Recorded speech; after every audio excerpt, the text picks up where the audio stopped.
தண்டகாருண்யே வனத்து மகரிஷிகளின் ஆணவத்தை போக்கி அவர்களை நல்வழிப்படுத்துவதற்காக சிவபெருமான் பிச்சாண்டராகவும் நாராயணன் மோகினியாகவும் அவதாரம் எடுத்தனர்.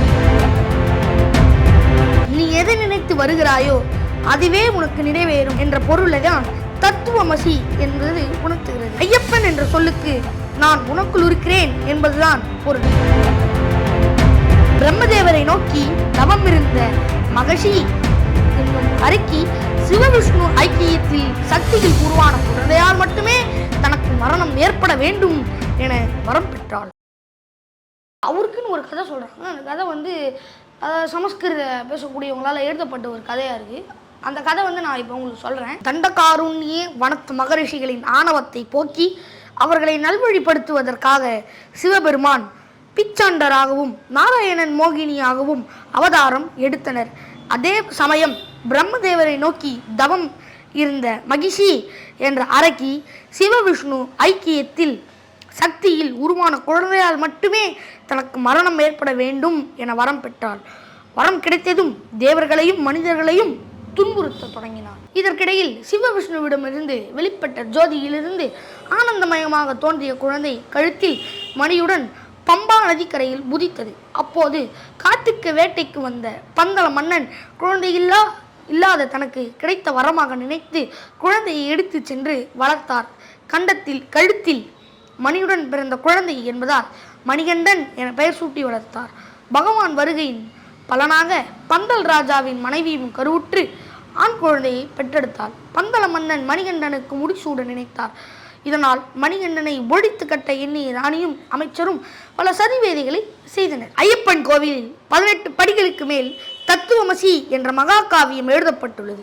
இதை தத் துவம் அசி என பிரித்து படிக்க வேண்டும். நீ எதை நினைத்து வருகிறாயோ அதுவே உனக்கு நிறைவேறும் என்ற பொருளைதான் தத்துவமசி என்பது உணர்த்துகிறது. ஐயப்பன் என்ற சொல்லுக்கு நான் உனக்குள் இருக்கிறேன் என்பதுதான் பொருள். கேரள மாநிலத்திற்கு மேற்கு தொடர்ச்சி மலை தொகுப்புகளில் அமைந்துள்ள சபரிமலை ஐயப்பன் கோவில் கிட்டத்தட்ட 468 மீட்டர் 1535 அடி உயரத்தில் மூலவர் ஐயப்ப சுவாமியின் சிலை புராண காலத்தில் 9 விதமான பாஷாணங்களை கொண்டு உருவாக்கப்பட்ட நவபாஷாண சிலையானது எனவும் மரகதத்தால் கொண்டு செய்யப்பட்ட சிலை எனவும் வேறு கருத்துக்கள் உள்ளன. சுவாமி ஐயப்பன் வரலாறு. கேரள மாநிலத்தில் மேற்கு தொடர்ச்சி மலை தொகுப்புகளில் அமைந்துள்ள சபரிமலை கோவில் 468 மீட்டர் தண்டகாருண்ய வனத்து மகரிஷிகளின் ஆணவத்தை போக்கி அவர்களை நல்வழிப்படுத்துவதற்காக சிவபெருமான் பிச்சாண்டனாகவும் நாராயணர் மோகினியாகவும் அவதாரம் எடுத்தனர்.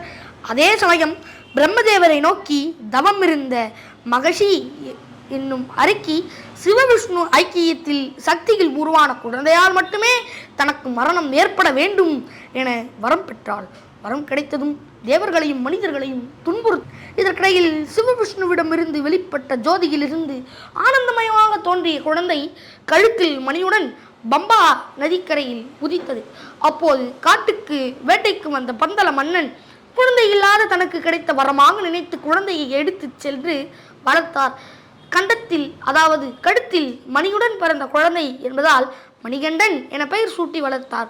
பகவான் வருகையால் பலனாக பந்தல் ராஜாவின் மனைவியும் கருவுற்று ஆண் குழந்தையை பெற்றெடுத்தாள். பந்தள மன்னன் மணிகண்டனுக்கு முடிசூட நினைத்தார். இதனால் மணிகண்டனை ஒழித்து கட்ட எண்ணிய ராணியும் அமைச்சர்களும் பல சதி வேலைகளை செய்தனர். ராணிக்கு ஏற்பட்டுள்ள நோயை போக்க புலிப்பால் கொண்டு வர வேண்டும் எனவும் மணிகண்டனை காட்டுக்கு அனுப்புகின்றனர். மணிகண்டனின் வரவிற்காக காத்திருந்த தேவர்கள் அவரிடம் முறையிட்டனர். மணிகண்டனும் மகிஷியை வதம் செய்து தேவர்களை காப்பாற்றினார். சாபத்தால் அரக்கியாக இருந்த மகிஷி அழகிய பெண்ணாக மாறி மணிகண்டனை திருமணம் செய்து கொள்ள விரும்பினார். ஆனால் தான் பிரம்மச்சாரியத்தை கடைபிடிப்பதாக கூறிய மணிகண்டன் சபரிமலையில் தனக்கு அமைய கோவிலுக்கு அருகிலேயே மாளிகை புறத்து அம்மனாக வீற்றிருந்த அருள் புரிய அருளினார். தேவர்கள் புலிகளாக மாறி வர புலி மீது பவனி வந்த மணிகண்டனிடம் ராணியும் அமைச்சரும் மன்னிப்பு கேட்டனர். பந்தள மன்னனாக மறுத்த மணிகண்டன் சுவாமி ஐயப்பனாக 18 படிகள் அமைத்து தவக்கோலத்தில் காட்சியளிக்க செய்ய காவி, கருப்பு மற்றும் நீல நிற உடைகள் அணிவார்கள். சபரிமலை செல்ல நினைப்பவர்கள் துளசி மணி மாலை, மற்றும் ருத்ராட்ச மாலையை குருசாமி கையால் அணிவார்கள். இந்த மாலை 54, 108 என்ற கணக்கில் அமைந்திருக்க வேண்டும். 41 நாட்கள் கடுமையாக தவம் இருந்து இருமுடி கட்டி மலைக்கு செல்வார்கள். சபரிமலை யாத்திரையில் முக்கியமானது இருமுடி கட்டுவது. ஐயப்ப பக்தர்கள் சுவாமிக்கு செலுத்துவதற்காக எடுத்து செல்லும் பச்சரிசி, நெய், நெய்த்தேங்காய் போன்றவற்றை ஒரு முடியாகவும் வழியில் தங்களுக்கு உணவை மற்றொரு முடியாகவும் கட்டி எடுத்து செல்வார்கள். இதனை பாவம் ஒரு முடி, புண்ணியம் ஒரு முடி என்று சொல்வார்கள். சிவனின் அம்சமான தேங்காயில் மகாவிஷ்ணுவின் அம்சமான நெய்யை நிரப்பி ஒரு மூடியில் வைத்து பாவ புண்ணியங்களை சுமந்து சென்று இறைவனிடம் ஒப்படைக்க வேண்டும் என்பதே இதன் பொருள்.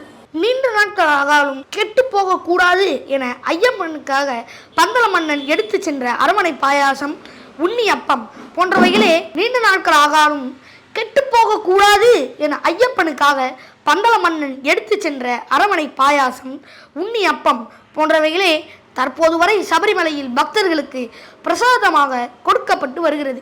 இதில் அரமனை பாயாசம் என்பது பச்சரிசி, வெல்லம், நெய் சேர்த்து செய்யப்படுவதாகவும், பக்தர்கள் இருமுடியில் கொண்டு செல்லும் தேங்காயில் உள்ள நெய்யை ஐயப்பனுக்கு அபிஷேகம் செய்து ஐயனின் திருமேனி தீண்டிய நெய்யினை பிரசாதமாக பக்தர்களுக்கு தருகிறார்கள்.